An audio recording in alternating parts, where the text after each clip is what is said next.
Hi ಎಲ್ಲರಿಗೂ welcome to my channel. ಇವತ್ತೇನಪ್ಪ ಅಂದ್ರೆ egg rice recipe ತೋರ್ಸಕತ್ತೀನಿ ನಿಮ್ಗೆ. ಅದಕ್ಕೆ ತರಕಾರಿ ಬೇಕಾಗಿದ್ದೆಲ್ಲ ಕಟ್ ಮಾಡಿ ಇಟ್ಕೊಂಡಿನಿ. ನಾ ಮಾಡೋ ರೆಸಿಪಿ ಹೆಂಗೆ ಇರ್ತದ ಅಂತೇಳಿ ನಿಮ್ಗೆ ತೋರಿಸ್ತೀನಿ ರೀ. ಆ ರೆಸಿಪಿ ನಿಮ್ಮ ಮನೆಗೆ ಒಂದ್ಸತಿ ಟ್ರೈ ಮಾಡಿ ನೋಡ್ರಿ. ಎಗ್ ರೈಸಿಗೆ ಏನೇನು ಬೇಕಂತ ಹೇಳಿ ನಿಮ್ಗೆ ತೋರಿಸ್ಕೊಡ್ತೀನಿ ರೀ. ಮನ್ಯಾಗ ಮಾಡೋದ್ರಿ, ಸ್ವಲ್ಪ ಅಂದ್ರೆ ಸ್ವಲ್ಪ ಸಾಮಗ್ರಿಗಳು ಹಾಕಿ ಮಾಡೋದೈತ್ರಿ. ಯಾವ್ಯಾವ ಸಾಮಗ್ರಿ ಅಂತ ತೋರಿಸ್ತೀನಿ ಬರ್ರಿ ನಿಮ್ಗೆ. ಮೇನ್ ಎಗ್ ರೈಸಿಗೆ ಬೇಕಾಗಿರೋದೇ ಎಗ್ ರೀ. ಈರುಳ್ಳಿ, ಟೊಮೆಟೊ ಮತ್ತು ಹಸಿಮೆಣಸಿನ್ಕಾಯಿ, ಶುಂಠಿ, ಬೆಳ್ಳುಳ್ಳಿ ಎರಡು ಚಿಕ್ಕ ಚಿಕ್ಕದಾಗಿ ಕಟ್ ಮಾಡಿ ಇಟ್ಕೋಬೇಕ್ರಿ. ಇಷ್ಟೇ ನೋಡ್ರಿ ಬೇಕಾಗಿದ್ದು. ನೋಡ್ರಿ, ಫಸ್ಟಿಗೆ ಒಂದು ಕಡಂಗಿ ಇಟ್ಕೋಬೇಕ್ರಿ. ಕಡಂಗಿ ಇಟ್ಕೊಂಡು ನಿಮ್ಗೆ ಎಷ್ಟು ಎಣ್ಣೆ ಬೇಕಾಗುತ್ತೋ ಅಷ್ಟು ಎಣ್ಣೆ ಹಾಕೋಬೇಕ್ರಿ. ಹಾಕೊಂಡು ಆಮೇಲೆ ಶುಂಠಿ ಬೆಳ್ಳುಳ್ಳಿ ಹಾಕೋಬೇಕ್ರಿ. ಫಸ್ಟ್ ಶುಂಠಿ ಬೆಳ್ಳುಳ್ಳಿ ಹಾಕೊಂಡಿಂದ ಮೆಣಸಿನ್ಕಾಯಿ ಹಾಕೊಂಡು ಆಮೇಲೆ ಈರುಳ್ಳಿ ಹಾಕೋಬೇಕ್ರಿ.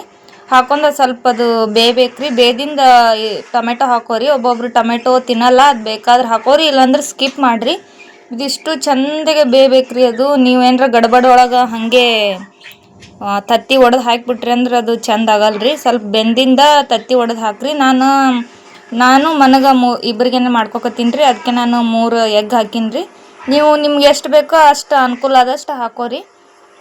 ಎಗ್ ಅದು ಒಡೆದು ಹಾಕಿದ್ಗಳೇ ನೀವು ತಿರುಗಿಸ್ಬಿಟ್ರಿ ಅಂದ್ರೆ ಅದು ಎಗ್ ರೈಸ್ ತಿನ್ನುವಾಗ ಬಾಯಿಗೆ ಬರೋದಿಲ್ಲ ರೀ, ಅದು ಪೀಸಾಗಿ.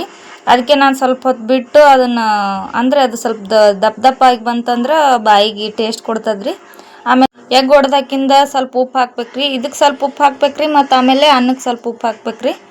ಇದಕ್ಕೆ ಉಪ್ಪು ಹತ್ತಿದಿಲ್ಲ ಅಂತ ಸ್ವಲ್ಪ ಟೇಸ್ಟ್ ಮಾಡಿ ನೋಡಿದ್ದೀನಿ ರೀ. ನಾನು ಉಪ್ಪು ಹತ್ತಿದಿಲ್ಲ ರೀ, ಅದಕ್ಕೆ ಇನ್ನೊಂದು ಸ್ವಲ್ಪ ಹಾಕ್ಕೊಂಡಿನಿ ರೀ. ಅನ್ನ ಅಗಳೇ ಮಾಡಿ ಇಟ್ಕೊಂಡ್ಬಿಟ್ಟಿದ್ದೀನಿ ರೀ. ಬಿಸಿ ಅನ್ನ ಮಾಡಿ ಇಟ್ಕೊಂಡು ನಿಮ್ಗೆ ಎಷ್ಟು ಮಂದಿಗೆ ಆಗಬೇಕೋ ಅಷ್ಟು ಮಂದಿಗೆ ಅಷ್ಟೇ ಅನ್ನ ಆ್ಯಡ್ ಮಾಡಿರಿ ಅದ್ರಾಗ. ನಮ್ಮಿಬ್ಬರಿಗೆ ಇದ್ದ ಸಂಬಂಧ ನಾನು ಸ್ವಲ್ಪ ಜಾಸ್ತಿನೇ ಆ್ಯಡ್ ಮಾಡ್ಕೊಂಡಿನಿ ರೀ. ಯಾಕಂದ್ರೆ ಮತ್ತು ಜಾಸ್ತಿ ಟೇಸ್ಟ್ ಆಗಿತ್ತಂದ್ರೆ ಜಾಸ್ತಿ ತಿನ್ಬೋದು ಅಂಥೇಳಿ. ಅನ್ನ ಹಾಕಿಂದ ಖಾರ ಹಾಕ್ರಿ, ಅರ್ಶಿಣ ಪುಡಿ ಹಾಕ್ರಿ, ಉಪ್ಪು ಹಾಕ್ರಿ, ಮತ್ತು ಆಮೇಲೆ ಧನ್ಯದ ಪೌಡ್ರ್ ಹಾಕ್ರಿ. ನಾವು ಉತ್ತರ ಕರ್ನಾಟಕದ ಮಂದಿ ಇದೀವಲ್ರಿ, ನಮ್ಗೆ ಖಾರ ಭಾಳ ಬೇಕಾಗುತ್ತೆ. ಅದಕ್ಕೆ ನಾವು ಖಾರ ಜಾಸ್ತಿ ಹಾಕೀನಿ ರೀ. ಇವೆಲ್ಲ ಹಾಕಿ ಮಿಕ್ಸ್ ಮಾಡ್ಕೋಬೇಕ್ರಿ. ಚೆಂದಾಗಿ ಮಿಕ್ಸ್ ಮಾಡ್ಕೋಬೇಕು. ಮಿಕ್ಸ್ ಮಾಡ್ಕೊಂಡಿಂದ ಇವೆಲ್ಲ ಹಾಕಿಂದ ಕೊತ್ತಂಬರಿ ಸೊಪ್ಪು ಹಾಕ್ಬೇಕ್ರಿ. ನೋಡ್ರಿ, ಲಾಸ್ಟಿಗೆ ಸೋಯಾ ಸಾಸ್ ಹಾಕೊಂಡ್ಬಿಡ್ರಿ.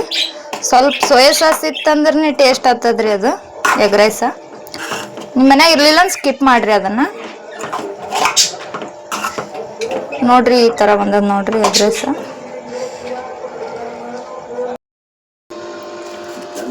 ನೋಡ್ರಿ, ಎಗ್ ರೈಸ್ ಹಿಂಗೆ ಬಂದದ್ರಿ. ನಿಮ್ಮ ಮನೆಗೆ ಒಂದ್ಸತಿ ಟ್ರೈ ಮಾಡ್ರಿ. ಚಲೋ ಆಗಿತ್ತು, ನಿಮ್ಮ ಮನೆಗೂ ಚಲೋ ಬಂದಿತ್ತು ಅಂದ್ರೆ ನನ್ನ ಕಮೆಂಟ್ ಬಾಕ್ಸ್ ಒಳಗೆ ಸೂಪರ್ ಅಂತೇಳಿ ಕಮೆಂಟ್ ಮಾಡ್ರಿ. ಭಾಳ ಟೇಸ್ಟ್ ಆಗಿದ್ರಿ. ನಾನು ಟೇಸ್ಟ್ ಮಾಡಿದೆ. ಯಾವ ರೆಸ್ಟೋರೆಂಟ ಯಾವ ಹೋಟೆಲೂ ಕಮ್ಮಿ ಇಲ್ರಿ. ಮನ್ಯಾಗ ನೀವು ಒಂದ್ಸತಿ ಮಾಡ್ಕೋರಿ. ಮಾಡ್ಕೊಂಡು ಟೇಸ್ಟ್ ಮಾಡಿ ನೋಡ್ರಿ. ಈಗಂತೂ ಮಸ್ತ್ ಆಗ್ಯದ್ರಿ. ನಾನು ತಿಂದು ನೋಡಿದ್ದೀನಿ ರೀ, ಟೇಸ್ಟ್ ಆಗ್ಯದ. ನಾವು ಊಟ ಮಾಡ್ತೀವ್ರಿ, ನೀವು ಊಟ ಮಾಡ್ರಿ. ನಾನು ಮಾಡಿರೋ ಈ ಲಾಗ್ ನಿಮಗೆ ಇಷ್ಟ ಆಗಿದ್ರೆ ನಮ್ಮ ಚಾನಲ್ನ ಲೈಕ್, ಶೇರ್, ಕಮೆಂಟ್ ಮತ್ತು ಸಬ್ಸ್ಕ್ರೈಬ್ ಆಗೋದು ಮರಿಬೇಡ್ರಿ. ಎಲ್ಲರಿಗೂ ಶುಭರಾತ್ರಿ.